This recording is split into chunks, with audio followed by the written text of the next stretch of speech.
Another question, the must-read mail should be put in an ad hoc folder? Well, again, if you can read the email in 2 minutes, you should do it. You should do that. If what the question means is if this is an email that's going to take me a while to read and respond to appropriately, longer than 2 minutes, what do you do with those? Well, let me give you a quick tip about how to get control of your email in basket. And again, I'm going to suggest that you empty that in basket every 24 to 48 hours. And by the way, we've seen 42,000 emails in one person's in basket. So don't feel bad if you only have 2,000. Now, emptying it does not mean spending all the time on it. It does mean clarifying what those things are and then moving those to an appropriate places. First of all, you should delete all the things that you should delete. You know, a lot of you, there's a key on your computer. I don't know what it is in Italian, but in English is DEL. So if you haven't learned that key yet, please find that key, right? Get rid of the stuff that you don't need. You also need to file a whole lot of those emails in your Navigator folders. I've probably got 200 Navigator folders, all in one alpha list. I don't nest folders, it's too much trouble to open them. I've got one single list.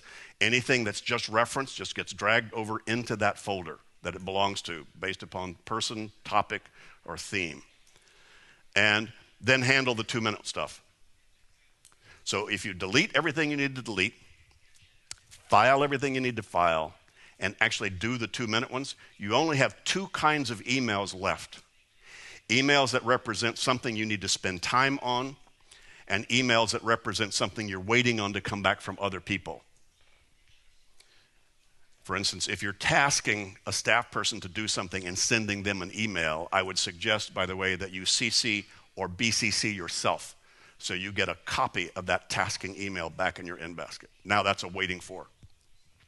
So a quick way to clean up email is to create 2 folders in your navigation folder bar. One called action and one called waiting for. But you need to use a prefix like the @ sign. If you're using Outlook, the @ sign will throw it to the top of those folders because these need to look different than just reference folders. So you can create an @action and an @waiting for. Then you can take all the emails that are going to take you time to deal with and drag them into the action folder, all the emails that represent something you're waiting on to come back into the waiting for folder. Guess what's left in your in basket? Nothing. Because you've deleted, you've filed, you've handled the 2-minute stuff, and now you have one bucket or one folder with all the actionable emails you have, and one folder that just has all the things that represent something you're waiting on. Now here's the problem, is once you drag that over there and then out of sight, out of mind, then you don't look at it again, right? So that has to be another list that you look at regularly along with all the other actions that you have commitments about. But it's kind of dangerous simply because it gets it out of your face. And again, if you never let your email get more than about a screen full, you're fine.